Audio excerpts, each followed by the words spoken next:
गुरुवार व्रत कथा। हिंदू धर्म में गुरुवार के व्रत का विशेष महत्व है। इस दिन भगवान विष्णु जी की उपासना करने और व्रत रखने से सभी मनोकामनाओं की पूर्ति होती है।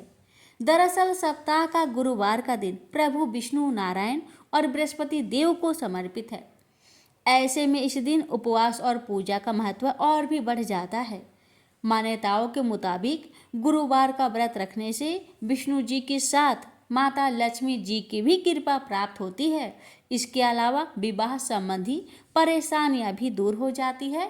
गुरुवार का व्रत महिला और पुरुष दोनों ही रख सकते हैं। कुछ लोग अपनी मन्नतें पूरी होने तक यह व्रत रख सकते हैं। 16 गुरुवार का व्रत अच्छा माना जाता है। इसके अलावा 1, 3, 4, 7 या 1 साल तक रख सकते हैं। गुरुवार के दिन प्रातःकाल उठकर स्नान आदि से कर व्रत का संकल्प ले। इसके बाद भगवान विष्णु जी और बृहस्पति देव का ध्यान करें। गुरुवार व्रत प्रभु नारायण को पीले वस्त्र, फूल, फल, मिठाई आदि चढ़ाए। इसके बाद गुरुवार व्रत की कथा पढ़े या फिर सुने। पूजा में केला और केले के पत्ते का उपयोग जरूर करें। पूजा के बाद विष्णु जी की आरती करें। गुरुवार व्रत में दिन में एक बार बिना नमक का भोजन ग्रहण कर सकते हैं। वैसे तो गुरुवार के दिन पीला भोजन ग्रहण करना सर्वोत्तम माना जाता है। आइए रसपान करते हैं गुरुवार व्रत कथा। प्राचीन काल की बात है। किसी राज्य में एक बड़ा, प्रतापी और दानी राजा राज्य करता था। वह हर गुरुवार को व्रत रखकर दीन दुखियों की मदद करके पुण्य प्राप्त करता था। परंतु ये बात उसकी रानी को अच्छी नहीं लगती थी। वह न तो व्रत करती थी और न ही दान पुण्य में विश्वास रखती थी। इतना ही नहीं, वह राजा को भी ऐसा करने से मना करती थी। एक समय की बात है। राजा शिकार खेलने के लिए वन में गए। घर पर रानी और दासी थी। उसी समय गुरु बृहस्पति देव साधु का रूप धारण कर राजा के दरवाजे पर भिक्षा मांगने आए। साधु ने जब रानी से भिक्षा मांगी तो वह कहने लगी, हे साधु महाराज, मैं इस दान और पुण्य से तंग आ गई हूँ। आप कोई ऐसा उपाय बताएं जिससे कि सारा धन नष्ट हो जाए और मैं आराम से रह सकूं। इतना सुनकर बृहस्पति देव ने कहा, हे देवी, तुम बड़ी विचित्र हो। संतान और धन से कोई दुखी होता है। अगर अधिक धन है तो उसे शुभ कार्यों में लगाओ। कुंवारी कन्याओं का विवाह कराओ। विद्यालय और बाग बगीचे का निर्माण कराओ, जिससे तुम्हारे दोनों लोग सुधरे। परंतु साधु की इन बातों से रानी को खुशी नहीं हुई। उसने कहा कि मुझे ऐसे धन की आवश्यकता नहीं है जिसे मैं दान दूं और जिसे संभालने में मेरा सारा समय नष्ट हो जाए। तब साधु ने कहा, अगर तुम्हारी ऐसी इच्छा है तो मैं जैसा तुम्हें बताता हूँ तुम वैसा ही करना। गुरुवार के दिन तुम घर को गोबर से लिपना, अपने बालों को पीली मिट्टी से धोना, राजा से हजामत बनाने को कहना, भोजन में मांस मदिरा का प्रयोग करना, कपड़े धोबी के यहाँ धुलने देना। इस प्रकार 7 बृहस्पतिवार करने से तुम्हारा समस्त धन नष्ट हो जाएगा। इतना कहकर साधु के रूप में बृहस्पति देव अंतर्ध्यान हो गए। साधु के अनुसार कई बातों को पूरा करते हुए रानी को केवल 3 बृहस्पतिवार ही बीते थे कि उसकी समस्त धन संपत्ति नष्ट हो गई। भोजन के लिए राजा का परिवार तरसने लगा। तब एक दिन राजा ने रानी से बोला कि हे रानी, तुम यहीं रहो, मैं दूसरे देश को जाता हूँ, क्योंकि यहाँ पर सभी लोग मुझे जानते हैं, इसलिए मैं कोई छोटा कार्य नहीं कर सकता। ऐसा कहकर राजा दूसरे देश चला गया। वहाँ वह जंगल से लकड़ी काट कर लाता और शहर में बेचता। इस तरह वह अपना जीवन व्यतीत करने लगा। इधर राजा के परदेश जाते ही रानी और दासी दुखी रहने लगी। एक बार जब रानी और दासी को 7 दिन तक बिना भोजन के रहना पड़ा, तो रानी ने अपनी दासी से कहा, हे दासी, पासी के नगर में मेरी बहन रहती है, वह बड़ी धनवान है, तो उसके पास जा और कुछ ले आ, ताकि थोड़ी बहुत गुजर बसर हो जाए। दासी रानी की बहन के पास गई। उस दिन गुरुवार था और रानी की बहन उस समय बृहस्पतिवार व्रत की कथा सुन रही थी। दासी ने रानी की बहन को अपनी रानी का संदेश दिया, लेकिन रानी की बड़ी बहन ने कोई उत्तर नहीं दिया। जब दासी को रानी की बहन से कोई उत्तर नहीं मिला, तो वह बहुत दुखी हुई और उसे क्रोध भी आया। दासी ने वापस आकर रानी को सारी बात बता दी। ये सुनकर रानी ने अपने भाग्य को कोसा। उधर रानी की बहन ने सोचा कि मेरी बहन की दासी आई थी, परंतु मैं उससे नहीं बोली, इससे वह बहुत दुखी हुई होगी। कथा सुनकर और पूजा समाप्त करके वह अपनी बहन के घर आई और कहने लगी, हे बहन, मैं बृहस्पतिवार का व्रत कर रही थी, तुम्हारी दासी मेरे घर आई थी, परंतु जब तक कथा होती है तब तक ना तो उठते हैं और ना ही बोलते हैं, इसलिए मैं नहीं बोली। बताओ दासी, क्यों आई थी? रानी बोली, बहन, तुमसे क्या छिपाऊं, हमारे घर में खाने तक को अनाज नहीं था। ऐसा कहते कहते रानी की आंखें भर आई। उसने दासी समेत पिछले 7 दिनों से भूखे रहने तक की बात अपनी बहन को विस्तार पूर्वक सुना दी। रानी की बहन बोली, देखो बहन, भगवान बृहस्पति देव सबकी मनोकामना को पूर्ण करते हैं। देखो, शायद तुम्हारे घर में अनाज रखा हो। पहले तो रानी को विश्वास नहीं हुआ, पर बहन के आग्रह करने पर उसने अपनी दासी को अंदर भेजा, तो उसे सचमुच अनाज से भरा एक घड़ा मिल गया। यह देखकर दासी को बड़ी हैरानी हुई। दासी रानी से कहने लगी, हे रानी, जब हमको भोजन नहीं मिलता तो हम व्रत ही तो करते हैं, इसलिए क्यों ना इनसे व्रत और कथा की विधि पूछ ली जाए, ताकि हम भी व्रत कर सके। तब रानी ने अपनी बहन से बृहस्पतिवार व्रत के बारे में पूछा। उसकी बहन ने बताया, बृहस्पतिवार के व्रत में चने की दाल और मुनक्का से विष्णु भगवान का केले के जड़ में पूजन करे तथा दीपक जलाए, व्रत कथा सुने और पीला भोजन ही करे। इससे बृहस्पति देव प्रसन्न होते हैं। व्रत और पूजन विधि बताकर रानी की बहन अपने घर लौट आई। 7 दिन के बाद जब गुरुवार आया तो रानी और दासी ने व्रत रखा। घुड़सार में जाकर चना और गुड़ लेकर आई। फिर उससे केले की जड़ तथा विष्णु भगवान का पूजन किया। अब पीला भोजन कहाँ से आए, इस बात को लेकर दोनों बहुत दुखी थे।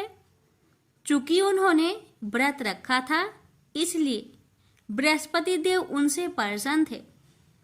इसलिए वे एक साधारण व्यक्ति का रूप धारण कर 2 थालों में सुंदर पीला भोजन दासी को दे गए। भोजन पाकर दासी प्रसन्न हुई और फिर रानी के साथ मिलकर भोजन ग्रहण किया। उसके बाद वे सभी गुरुवार को व्रत और पूजन करने लगी। बृहस्पति भगवान की कृपा से उनके पास फिर से धन संपत्ति आ गई, परंतु रानी फिर से पहले की तरह आलस्य करने लगी। तब दासी बोली, देखो रानी, तुम पहले भी इस प्रकार आलस्य करती थी। तुम्हें धन रखने में कष्ट होता था, इस कारण सभी धन नष्ट हो गया, और अब जब भगवान बृहस्पति की कृपा से धन मिला है तो तुम्हें फिर से आलस्य होता है। रानी को समझाते हुए दासी कहती है कि बड़ी मुसीबतों के बाद हमने यह धन पाया है, इसलिए हमें दान पुण्य करना चाहिए, भूखे मनुष्य को भोजन कराना चाहिए और धन को शुभ कार्य में खर्च करना चाहिए, जिससे तुम्हारे कुल का यश बढ़ेगा, स्वर्ग की प्राप्ति होगी और पितृ प्रसन्न होंगे। दासी की बात मानकर रानी अपना धन शुभ कार्य में खर्च करने लगी, जिससे पूरे नगर में उसका यश फैलने लगा। बृहस्पतिवार व्रत कथा के बाद श्रद्धा के साथ आरती की जानी चाहिए। इसके बाद प्रसाद बांटकर उसे ग्रहण करना चाहिए। एक दिन राजा दुखी होकर जंगल में एक पेड़ के नीचे आसन जमाकर बैठ गया। वह अपनी दशा को याद करके व्याकुल होने लगा। बृहस्पतिवार का दिन था। एकाएक उसने देखा कि निर्जन वन में एक साधु प्रकट हुए। वह साधु भेष में स्वयं बृहस्पति देवता थे। लकड़हारे के सामने आकर बोले, हे लकड़हारे, इस सुनसान जंगल में तू चिंता मग्न क्यों बैठा है? लकड़हारे ने दोनों हाथ जोड़कर प्रणाम किया और उत्तर दिया, महात्मा जी, आप सब कुछ जानते हैं, मैं क्या कहूँ?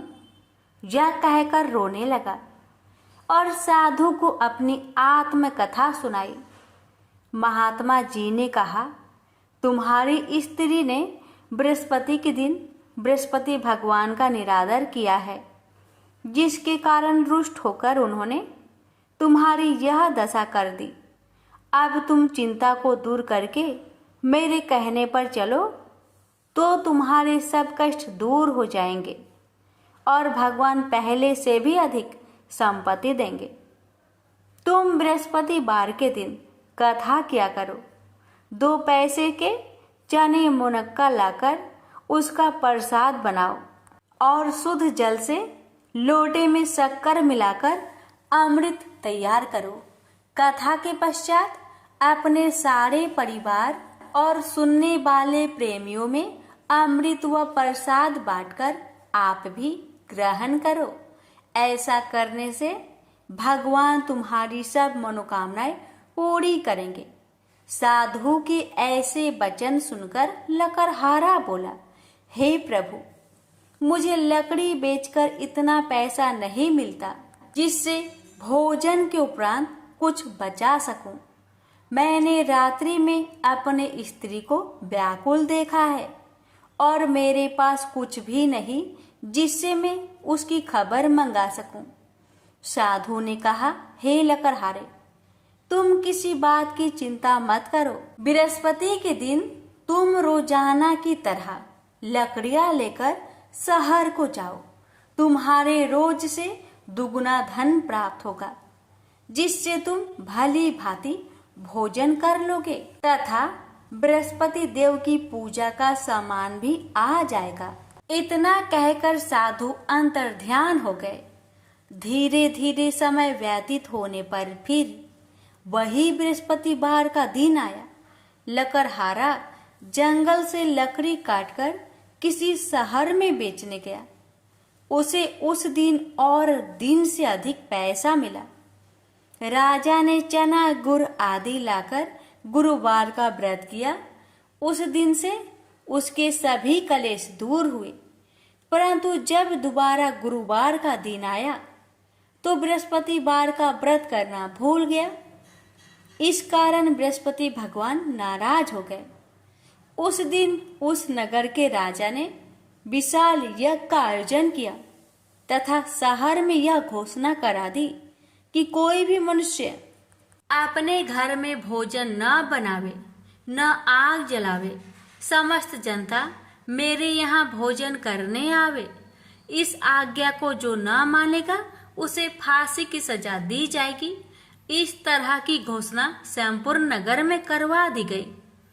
राजा की आज्ञा अनुसार शहर के सभी लोग भोजन करने गए, लेकिन लकड़हारा कुछ देर से पहुंचा, इसलिए राजा उसको अपने साथ घर लिवा ले गए और ले जाकर भोजन करा रहे थे। तो रानी की दृष्टि उस खूंटी पर पड़ी जिस पर उसका हार लटका हुआ था। वह वहां पर दिखाई नहीं दिया। रानी ने निश्चय किया कि मेरा हार इस मनुष्य ने चुरा लिया है। उसी समय सिपाहियों को बुलवाकर उसको कारागार में डलवा दिया। जब लकड़हारा कारागार में पड़ गया और बहुत दुखी होकर विचार करने लगा कि ना जाने कौन से पूर्व जन्म के कर्म से मुझे यह दुख प्राप्त हुआ है, और उसी साधु को याद करने लगा जो कि जंगल में मिला था। उसी समय तत्काल बृहस्पति देव साधु के रूप में प्रकट हुए और उसकी दशा को देखकर कहने लगे, अरे मूर्ख, तूने बृहस्पति देव की कथा नहीं करी, इस कारण तुझे दुख प्राप्त हुआ है। अब चिंता मत कर। बृहस्पतिवार के दिन कारागार के दरवाजे पर 4 पैसे पड़े मिलेंगे। उनसे तू बृहस्पति देव की पूजा करना, तेरे सभी कष्ट दूर हो जाएंगे। बृहस्पति के दिन उसे 4 पैसे मिले। लकड़हारे ने कथा कही। उसे रात्रि को बृहस्पति देव ने उस नगर के राजा को सपने में कहा, हे राजा, तुमने जिस आदमी को कारागार में बंद किया है वह निर्दोष है, वह राजा है, उसे छोड़ देना। रानी का हार उसी खूंटी पर लटका है। अगर तू ऐसा नहीं करेगा तो मैं तेरे राज्य को नष्ट कर दूंगा। इस तरह रात्रि के सपनों को देखकर राजा प्रातः काल उठा और खूंटी पर हार देखकर लकड़हारे को बुलाकर क्षमा मांगी तथा लकड़हारे को योग सुंदर वस्त्र आभूषण देकर विदा कर दिया। बृहस्पति देव की आज्ञा अनुसार लकड़हारा अपने नगर को चल दिया। राजा जब अपने नगर के निकट पहुंचा तो उसे बड़ा आश्चर्य हुआ। नगर में पहले से अधिक बाग, तालाब, कुएं तथा बहुत सी धर्मशाला, मंदिर आदि बन गई है। राजा ने पूछा, यह किसका बाग और धर्मशाला है? तब नगर के सब लोग कहने लगे, यह सब रानी और बांदी की है। तो राजा को आश्चर्य हुआ और गुस्सा भी आया। जब रानी ने यह खबर सुनी कि राजा आ रहे हैं तो उन्होंने बांदी से कहा कि हे दासी, देख, राजा हमको कितनी बुरी हालत में छोड़ गए थे। हमारी ऐसी हालत देखकर वह लौट न जाए, इसलिए तू दरवाजे पर खड़ी हो जा। आज्ञा अनुसार दासी दरवाजे पर खड़ी हो गई। राजा आए तो उन्हें अपने साथ लिवा लाई। तब राजा ने क्रोध करके अपनी रानी से पूछा कि यह धन तुम्हें कैसे प्राप्त हुआ? तब उन्होंने कहा, हमें यह सब धन बृहस्पति देव के इस व्रत के प्रभाव से प्राप्त हुआ है। राजा ने निश्चय किया कि 7 रोज बाद तो सभी बृहस्पति देव का पूजन करते हैं, परंतु मैं प्रतिदिन दिन में 3 बार कहानी तथा रोज व्रत किया करूंगा। अब हर समय राजा ने दुपट्टे में चने की दाल बांधी रहती तथा दिन में 3 बार कहानी कहता। एक रोज राजा ने विचार किया कि चलो अपनी बहन के यहाँ हो आवे। इस तरह निश्चय कर राजा घोड़े पर सवार हो अपनी बहन के यहाँ को चलने लगा। मार्ग में उसने देखा कि कुछ आदमी एक मुर्दे को लिए जा रहे हैं। उन्हें रोककर राजा कहने लगा, अरे भाइयों, मेरी बृहस्पति देव की कथा सुन लो। वे बोले, लो, हमारा तो आदमी मर गया है, इसको अपनी कथा की परी है। परंतु कुछ आदमी बोले, अच्छा कहो, हम तुम्हारी कथा भी सुनेंगे। राजा ने दाल निकाली और जब कथा आधी हुई थी कि मुर्दा हिलने लग गया, और जब कथा समाप्त हो गई तो राम राम करके मनुष्य उठकर खड़ा हो गया। आगे मार्ग में उसे किसान खेत में हल चलाता मिला। राजा ने उसे देख और उससे बोले, अरे भैया, तुम मेरी बृहस्पति बार की कथा सुन लो। किसान बोला, जब तक मैं तेरी कथा सुनूंगा तब तक 4 हरैया जोत लूंगा। जा अपनी कथा किसी और को सुनाना। इस तरह राजा आगे चलने लगा। राजा के हटते ही बैल पछाड़ खाकर गिर गए तथा किसान के पेट में बड़ी जोर का दर्द होने लगा। उस समय उसकी माँ रोटी लेकर आई। उसने जब यह देखा तो अपने पुत्र से सब हाल पूछा और बेटे ने भी सभी हाल कह दिया। तो बुढ़िया दौड़ी दौड़ी उस घोड़ सवार के पास गई और उससे बोली कि मैं तेरी कथा सुनूंगी, तू अपनी कथा मेरे खेत पर चलकर ही कहना। राजा ने बुढ़िया के खेत पर जाकर कथा कही। इसके सुनते ही वह बैल उठ खड़ा हुई तथा किसान के पेट का दर्द भी बंद हो गया। राजा अपनी बहन के घर पहुंचा। बहन ने भाई की खूब मेहमानी की। दूसरे रोज प्रातःकाल राजा जागा तो वह देखने लगा कि सब लोग भोजन कर रहे हैं। राजा ने अपनी बहन से कहा, ऐसा कोई मनुष्य है जिसने भोजन नहीं किया हो? मेरी बृहस्पति बार की कथा सुन ले। बहन बोली, हे भैया, यह देश ऐसा ही है कि पहले यहाँ लोग भोजन करते हैं, बाद में अन्य काम करते हैं। अगर कोई पड़ोस में हो तो देख आऊं। वह ऐसा कहकर देखने चली गई, परंतु उसे कोई ऐसा व्यक्ति नहीं मिला जिसने भोजन न किया हो। अतः वह एक कुम्हार के घर गई जिसका लड़का बीमार था। उसे मालूम हुआ कि उनके यहाँ 3 रोज से किसी ने भोजन नहीं किया है। रानी ने अपने भाई की कथा सुनने के लिए कुम्हार से कहा। वह तैयार हो गया। राजा ने जाकर बृहस्पति बार की कथा कही, जिसको सुनकर उसका लड़का ठीक हो गया। अब तो राजा की प्रशंसा होने लगी। एक रोज राजा ने अपनी बहन से कहा कि हे बहन, हम अपने घर को जाएंगे, तुम भी तैयार हो जाओ। राजा की बहन ने अपनी सास से कहा। सास ने कहा, हाँ चली जा, परंतु अपने लड़कों को मत ले जाना, क्योंकि तेरे भाई के कोई औलाद नहीं है। बहन ने अपने भैया से कहा, हे भैया, मैं तो चलूंगी पर कोई बालक नहीं जाएगा। राजा बोला, जब कोई बालक नहीं चलेगा तब तुम ही क्या करोगी? बड़े दुखी मन से राजा अपने नगर को लौट आया।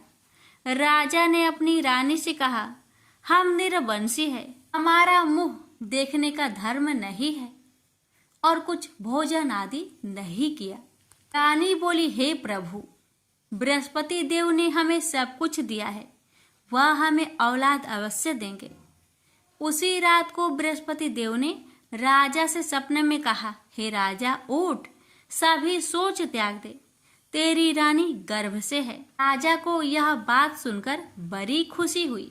9वें महीने में उसके गर्भ से एक सुंदर पुत्र पैदा हुआ।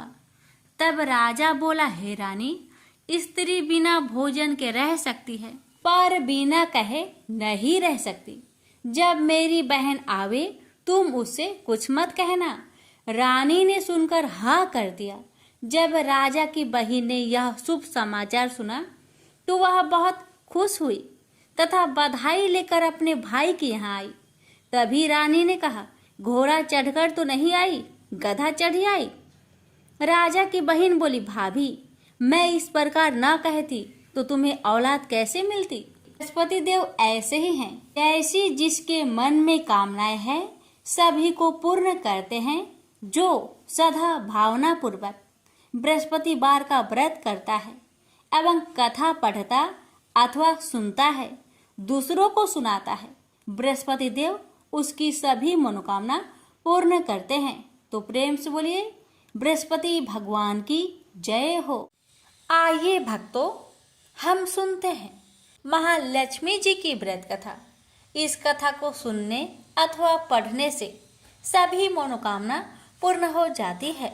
भारतवर्ष के सौराष्ट्र देश में द्वापर युग की यह कहानी हुई है। सौराष्ट्र में उस समय भद्रश्रवा नाम के राजा थे। वे बड़े पराक्रमी राजा थे। 4 वेद, 6 शास्त्र, 18 पुराणों का उन्हें ज्ञान था। उनकी रानी का नाम सूरत चंद्रिका था। रानी देखने में सुंदर और सुलक्षणा थी तथा पतिव्रता थी। उन दोनों को 7 पुत्र तथा उनके बाद एक कन्या का वरदान मिला था। कन्या का नाम श्यामबाला था।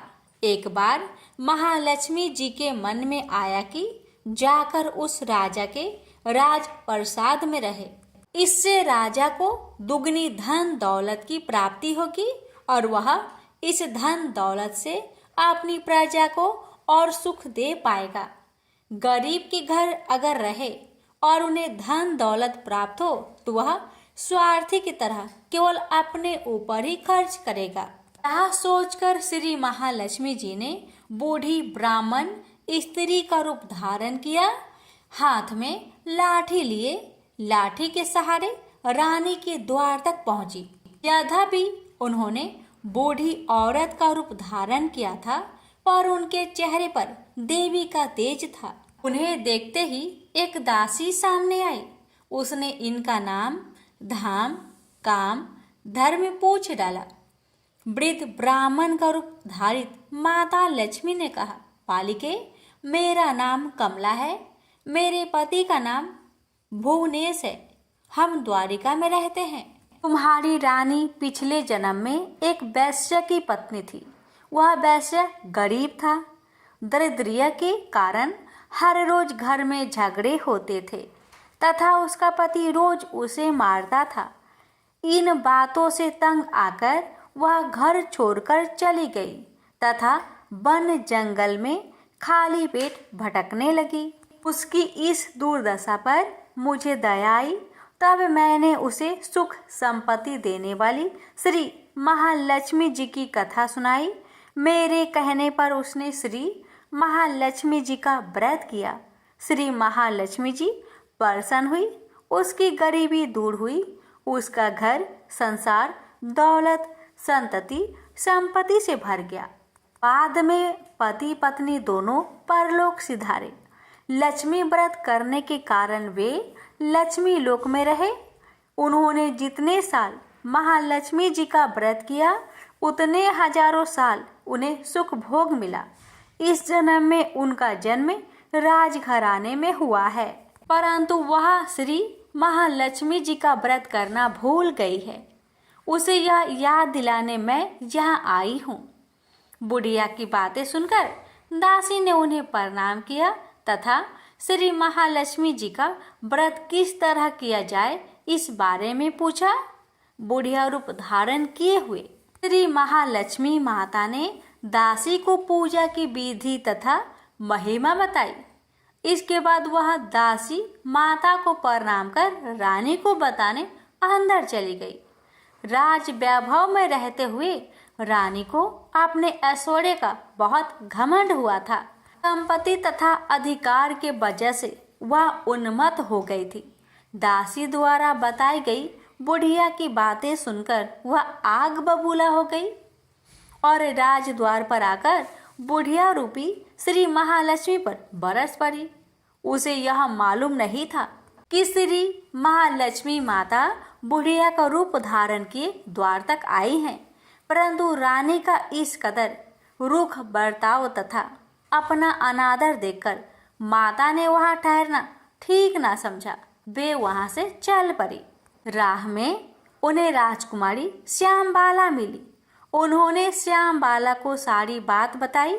श्यामबाला ने अपनी ओर से श्री महालक्ष्मी माता से क्षमा मांगी। माता को उस पर दया आई। उन्होंने श्यामबाला को श्री महालक्ष्मी व्रत के बारे में बताया। उस दिन अगहन यानी मार्गशीर्ष माह का पहला गुरुवार था। श्यामबाला ने परम श्रद्धा से श्री महालक्ष्मी जी का व्रत रखा। फलस्वरूप राजा सिद्धेश्वर के सुपुत्र मालाधर से उसका विवाह हुआ। वह धन दौलत ऐश्वर्य वैभव से मालामाल हो गई। पति के साथ ससुराल में आनंद से दिन बिताने लगी। इधर श्री महालक्ष्मी का रानी पर प्रकोप हुआ। फलस्वरूप राजा भद्रसर्वा का राज्य एवं राज कारोबार नष्ट हो गया। यहाँ तक कि खाने की लाले पड़ गए। ऐसी हालात में एक दिन रानी ने राजा से निवेदन किया, हमारा दामाद इतना बड़ा राजा है, धनवान है, ऐश्वर्यशाली है, क्यों ना उसके पास जाए, अपना हाल उसे बताए, वह जरूर हमारी मदद करेगा। इस बात पर राजा भद्रसर्वा दामाद के पास रवाना हुए। राज्य में पहुंचकर एक तालाब के किनारे थोड़ी देर विश्राम लेने के लिए ठहरे। तालाब से पानी पीने आते जाते दासियों ने उन्हें देखा। उन्होंने विनम्रता से उनकी पूछताछ की।